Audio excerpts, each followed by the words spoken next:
First of all, Dave Filipovich is a very good coach, and the seniors from Air Force didn't want their season to end. They played like it. Played with great grit and toughness like you knew they would, and that's the beauty of having a first-round bye. You know, they had to play in a tough playing game and got off to a great start, but we were hoping our cumulative effect defensively would wear them down some, and I think it did, because when they were on fresh legs, they were almost unguardable for us. I have a very coachable team. I've already told them this. I told them I'm tired of teams shooting over 50% against us in the first half. So they let Air Force shoot 60. So they followed my instructions. They didn't shoot 50. But we've been good in the second half, most defensively all year, and today was no exception. We held Air Force to 27% shooting in the second half. We upped our intensity. We guarded the ball harder and found a way to get out of here with a victory tonight. Thank you, Coach. Let's take questions for the student athletes first. Questions? Hey guys, this is probably for Yanni and or just all three of you guys, I guess. Jordan, for you, you started off 1 for 5 from the field. End up scoring another, end up with 17 in the game. What happened in the second half, and how were your teammates able to find you? Nothing different happened. Tried to keep shooting. My teammates continue to find me and continue to believe in me, so I thank them for that. But nothing really happened, just kept playing our game. The shots just fell in the second half versus the first half where they didn't fall. Malachi, during the second period, you hit a 3, and the crowd started chanting MVP. You've obviously been in the spotlight for a while. How do you enjoy all of that, but at the same time kind of like staying focused and in the game? Yeah, I think during the game, you're just trying to stay locked in. And then after, you kind of just realize what happened. But we definitely appreciate the fan support. I think they've been there all year, so it's definitely been good for all of us. Malachi, the coach talked about that stretch of teams shooting 50% or better in the first half. What do you attribute those slow starts to? Is there any common thread in your mind that connects those first halves? I mean, a lot of the shots were just good shots on their part. I think we got to give credit where it's due. They made some tough shots. And then the second half, I think we just continued to guard, and eventually they started missing those. So it's hard to make all those shots for 40 minutes.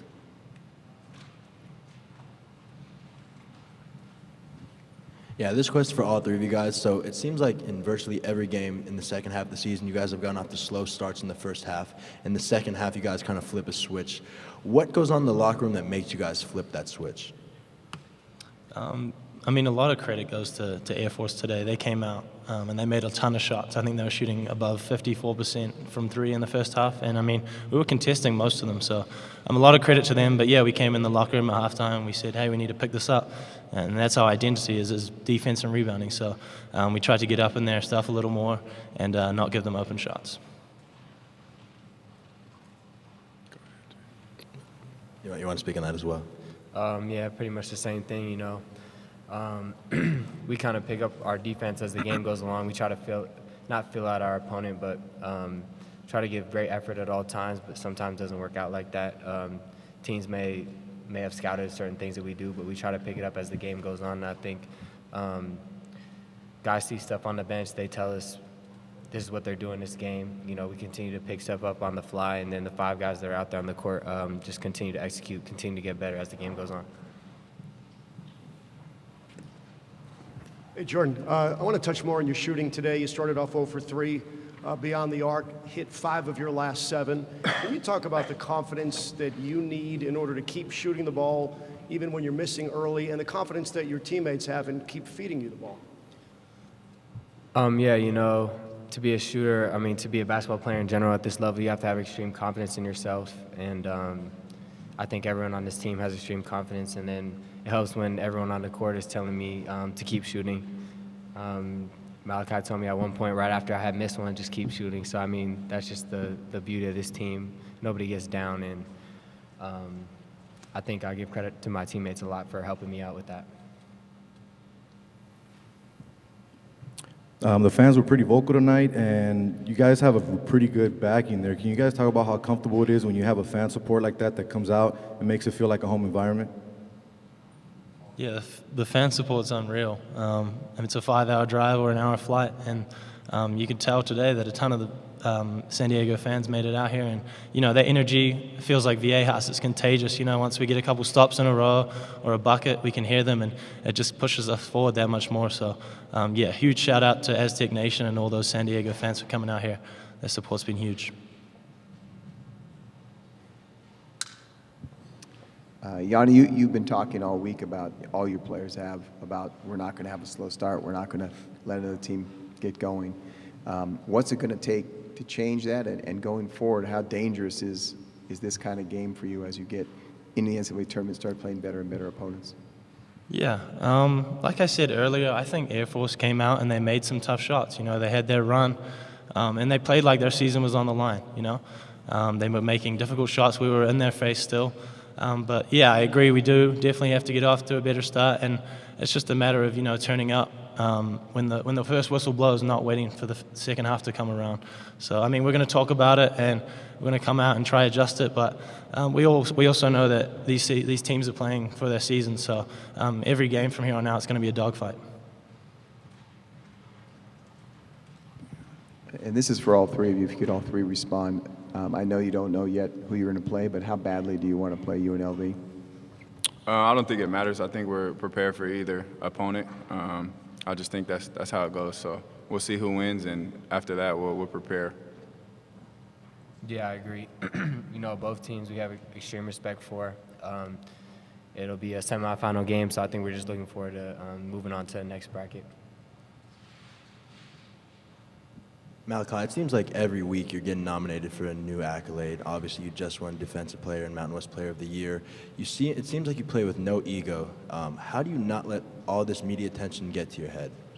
I think it's because of our team. I mean, we're winning games. If we were 500 or not like at the position we're in, I wouldn't be getting that. So I know it's a whole team award. It just has to go to one player individually. And that's just who we are, who I am. I think we're all bought into winning, and that's what we're going to continue to do. And I know you're just focused on this season, but in a lot of mock drafts, you're coming up as a first-round pick. What does it feel like to finally get that respect and the recognition? I'm not worried about that at all, to be honest. I haven't seen any of that, so I'm just worried about this Mountain West tournament and then moving on forward after that.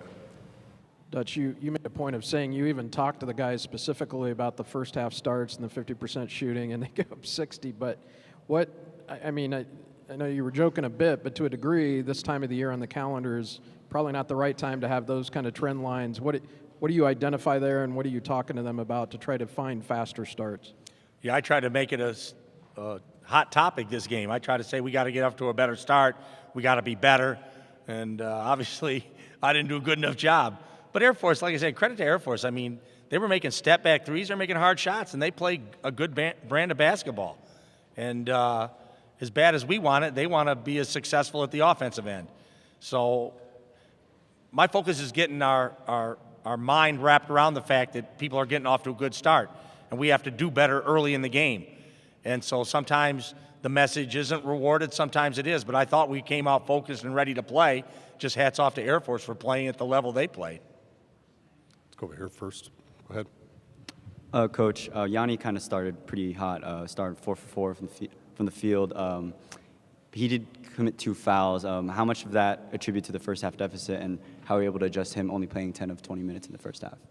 Yeah, well, Yanni got in foul trouble, and so he was playing well offensively. And it's game to game. It's like some teams choose not to double Yanni, and when they don't double him, then he goes to work and he's able to score. If they double him, he finds Jordan or Malachi or KJ, he kicks it out for threes. And so he's dangerous at both levels. If they don't double, he can score. If they do double, he can kick it out and get guys open shots. So Yanni's a very good offensive player. And we take some of a step back offensively. He's not in there. We don't have a low post presence. But we bring AG in and we set more ball screens, let him roll. And then Malachi found him on a couple rolls and got him involved. So the way you play changes when Yanni's not in, but we're still dangerous either way. Dutch, you guys switched almost everything right off the bat, and they didn't get backdoor cuts, didn't get a lot of drives, but they were hitting threes. What adjustment did you make at halftime? Looked like you weren't switching some stuff? Yeah, we didn't switch Walker the second half. We switched everybody else the way we did handoffs and ball screens. but we just left KJ on Walker and had him fight over and then try to give some help with the post. So he was playing so well, and he was shooting over our bigs on the switch, shooting step backs, and those are shots you want guys to take, but he was making them. So we decided we'd just leave KJ on him and let him chase him around and try to keep pressure. Then we brought Adam in. So we had two really good defenders on him for that second half, 20 minutes, and I thought they did a good job of pressuring him. We picked up full court where he had to bring it up 94 feet instead of just running from the half court, try to tire him out a little bit by picking him up full court, and I thought we did a good job. Coach, KJ played about 35 minutes today, but he wasn't as aggressive as he usually is. Do you think that ankle is still really bothering him? You know, I don't think so. I mean, KJ missed a couple early shots, and he realized other guys were hot, and so he does what this team does. Like, sometimes it's not your night. And we've seen nights where KJ hits 5-6 threes, but he missed a couple. He was guarding hard, so he was spending a lot of energy at the defensive end. And then he did what good players do. He moved the ball. He got his teammates involved. And our guys don't feel a need to put up their numbers every night. The only number they're cared about is the winning number, and that's what we came away with again tonight.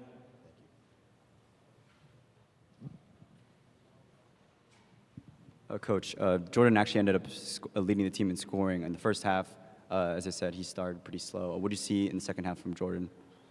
He's just going to keep shooting. We want him to shoot. If he's open, he has to shoot. You know, and shooting is confidence.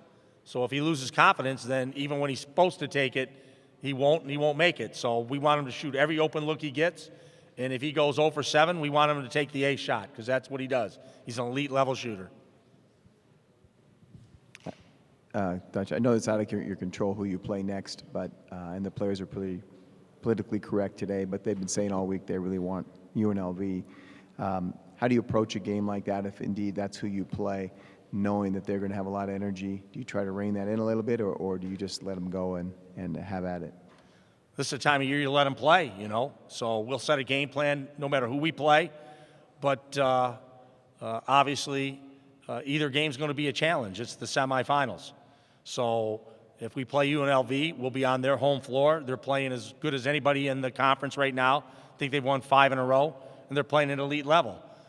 Boise's very good. Leon always has his team ready to play, and I'm just excited to watch these two teams go at it. And I'm glad we get to play one of them tomorrow. Just as a follow-up to that, does a competitor in you want another shot at them? I want to play whatever team I think we can win. So if, you know, UNLV obviously presents great challenge because they're on their home floor. They're sleeping in their own beds. And it's not to take anything away from Boise, but nobody wants to play a road game in a conference tournament. So if we play UNLV, we'll basically be playing a road game in our conference tournament. So that is always a challenge. Do you notice anything different about the collective mental makeup of the team right now in these recent games, as opposed to when there was so much of that swagger in the Vegas tournament earlier with Creighton and Iowa and that level of opponent? Is this team different mentally at all recently? No, they don't get rattled. They don't overreact. They don't worry about the score in the first half. They just go make a few adjustments, go out and just play with great confidence. And that's what winning teams do. They earn their confidence because they win games, but once you start gaining that confidence, you don't think you're ever going to lose.